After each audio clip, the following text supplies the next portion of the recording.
photo for her? Yeah, okay. All right, I'll do a video. Everybody say hi, Lily Gladstone.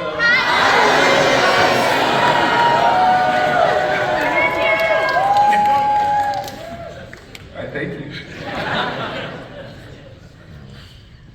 Now I forgot what my question is.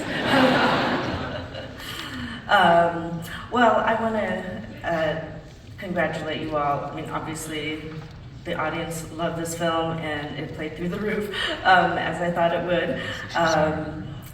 But obviously, taking on a project like this is going to be incredibly daunting for you, Andrew.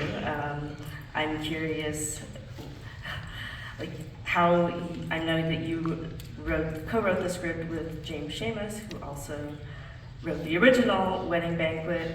I mean, what is that process like in remaking such a beloved film? Yeah, I'll say it was because I made it so personal. I think that really helped me kind of put away a little bit of that expectation and pressure, and then of course having that kind of blessing and that just the honor of getting to make this from Aang and to work with James. James and I had worked on a movie before, Driveways, but this time we got to really collaborate, and our relationship is maybe not unlike the one between Angela and May. The film where there's just like some strife, but like so much love, and I've learned so much. I'll say that throughout the filming, I just wanted to make this great, and I worked so hard to kind of just like be receptive to the gifts that every actor was giving me, and it just made the film better and better. There was a conversation that I had with Kelly, originally, like, Angela and Lee were supposed to like reunite at City Hall, and Lee was supposed to say like, I got your texts. And Kelly asked me, well, like, what did Angela text Lee? And I actually didn't really have an answer, and so that made me think like, how can we do better? And then, I thought of the ending in the garden, where like Lee is really cultivating a home, and that was because of Kelly asking. It was because of the process. And same thing with Bowen. Like, we had a conversation about City Hall, the line dance thing. We thought of that during like filming, like during production, and Chris was just supposed to show up with like a note, and then Bowen was like, "What's on the note?" And I was like, "Oh God, I don't know actually." And I was like, "We can do better." And so like Joe Piro, our producer, and I tearaway pants. But so even the tearaway pants, like, I remember talking to our costume designer, Matthew Simonelli, and I was like, God, like, we're gonna see Bowen's legs underneath the lion, so we might already know it's him. Should he just wear the lion dance pants the whole time? And then Matthew was like, no, I have a great costume for this, we're not wasting it. And so he was like, let's do tearaways. And I was like, yes, perfect. So it was just every crew member, every actor, we just kept making it better and better.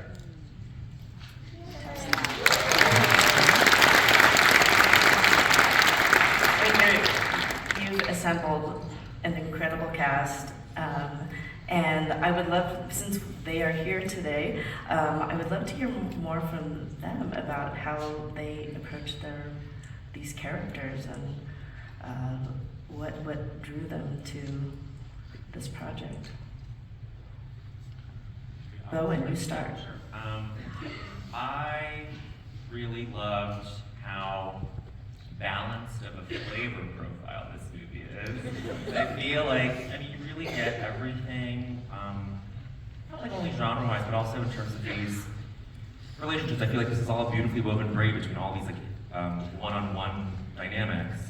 And you really do see the play. Like, I have a scene with YJ, right? Like, like Angela has a scene with like has all these dynamics with men, and it just goes all around. And in that third act, you get like a big rom-com climax at City Hall, but then which is like very appealing to, I would say, like I'm gonna say like a gay male audience. And then you get this like wordless scene in the garden between Lily and Kelly, and that's very appealing to a lesbian audience.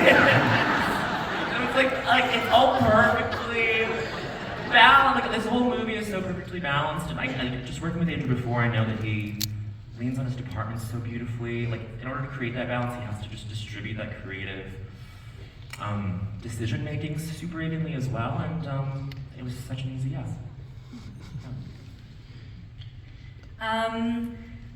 First of all, just big fan of Andrew. He's the best. Yes, can continue talking. And then I think also after reading the script for the first time, I think that we're all very lucky to be working in this world. It's pretty impossible that we get to just be up here making art in our lives for a living. And I think sometimes when you're really lucky, you get to do those things that somehow coincide with things that are happening in your life, and you get to use all of that stuff inside of you and just kind of like, bleh. And that's kind of how it felt for me. So I'm just so grateful to have been invited along.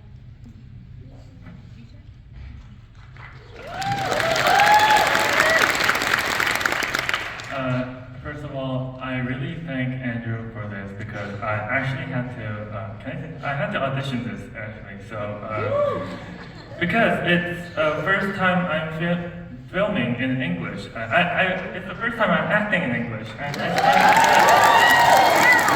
first time I've done it! Yes, this is all because Andrew just picked me at the audition. So really thank you, Andrew, and I can't believe this. Like when I saw the casting list, I thought it was a fake casting list because incredible cast. Like for example, like YJ in Korea is a legend, so it's a really honor for me to have a interesting film with her. The main character was, first of all, the Aoni's original film, like in 1993. It was born before I was born. I was born in 1998, so I couldn't know what the film was. So the Wedding Banquet, for me, it's the Andrew's Anne's original for me. So. The main character was, we had a similarity between my life. That really caught my mind, even though it's an audition. He doesn't have love and support when he was young, and also me, I was trying to act. Like my parents doesn't want me to be an actor, right? Like it's not always right. but yeah, thanks for me here, and thank you for picking me, Andrew.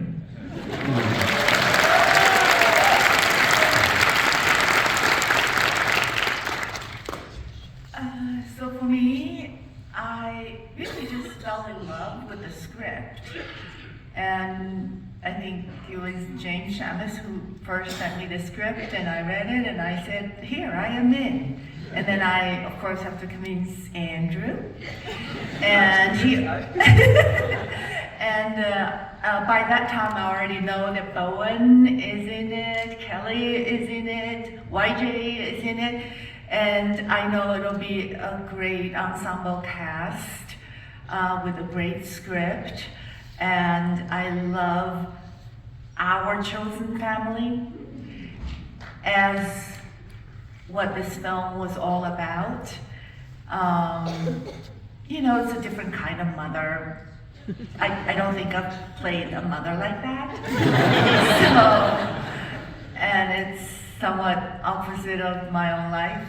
So I treasured the experience and having known these great young people who were having so much fun on set. It's like YG and I, we were a little envious. They were having gummies.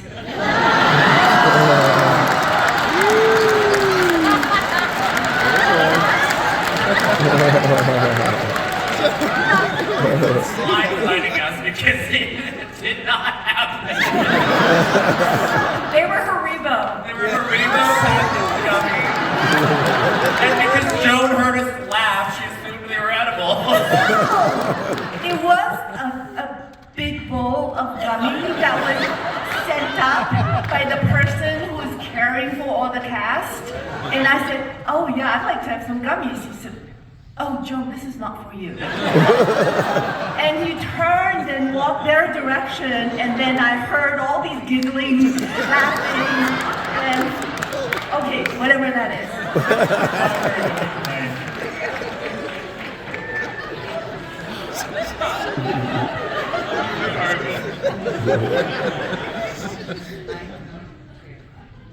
No, I'm not fluent English speaker.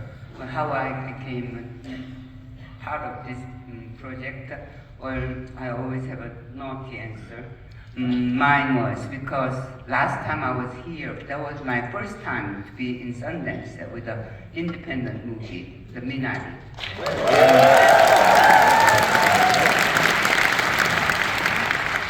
I suffered very much while we are filming, so I promised myself I'm not going to make any more independent. I had enough in Korea. They kept saying I'm legend. Legend means I lived long. I'm 78 years old now. So I experienced everything, up and down and everything. So, okay, I don't have to do American independence. No more. And then this script came through his friend. And then I talked to my son, I'll never do it again. No, I didn't even read the script. And I said no to him. No, I'm not going to do that. Then my son, first son, who's living in New York, he said he's very fan of Bowen and Andrew. He's following you, right? And he said, you should do it. So, what do you mean? And, well, Bowen, no, Andrew has a nice project, Fire Island and everything, so, okay.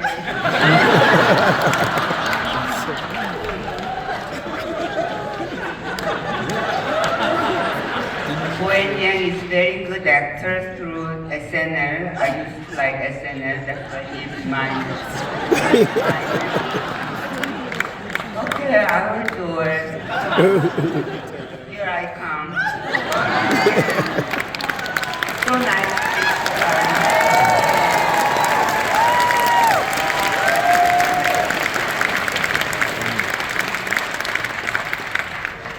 Thank you all for that. We have time for one question from the audience, so it has to be a really good question. Anybody, any takers?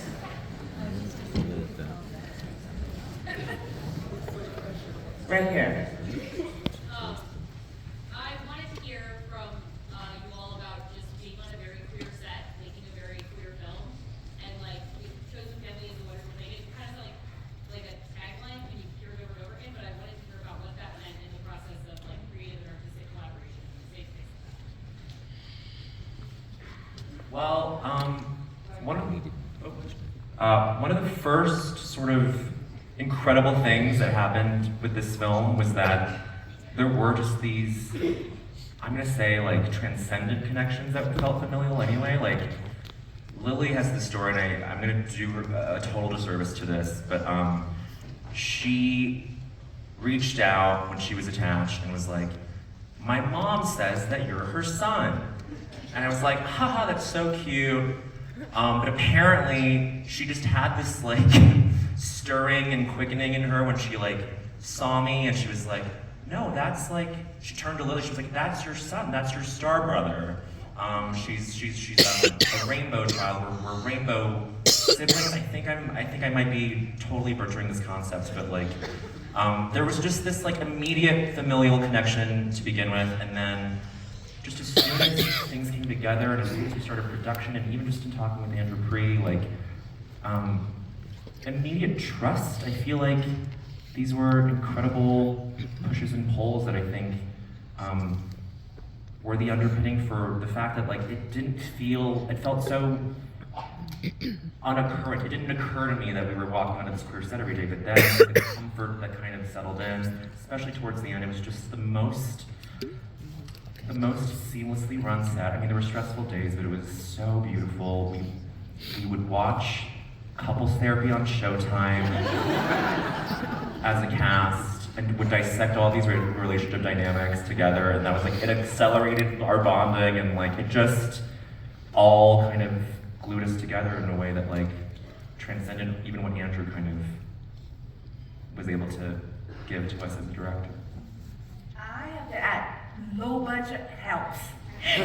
Low budget helps because the trailers are far away, and so all the actors kind of just sit in the same room, and so low budget helps. And also, I think that Andrew did such a good job of sort of cultivating an environment of creativity and play on set, and I think that that's such a hard thing to do. And that was across the board. I think that the cast and the crew felt that, and so many of our amazing crew flew in to come here today to watch this movie. So I'm waving. I feel like they should be up here with us as well. You know, I think that for a film like this, it's like it has to wear its heart on its sleeve. You know, like we can't put up walls, and for me that's the point of film. You know, that we can sit in a room together and open ourselves up and see someone else's perspective and feel and then, you know, be able to go out into the world and do work. And so I think with having such a queer family, you know, I think we could be so vulnerable with each other, you know, and I think that vulnerability allowed that kind of heart-forward, you know, empathy that I think is at the core of the beauty of the film. And so I was just like so incredibly honored, you know, that these actors, these legends, you know, and these friends of mine could, you know, we could play together and make something for all of you.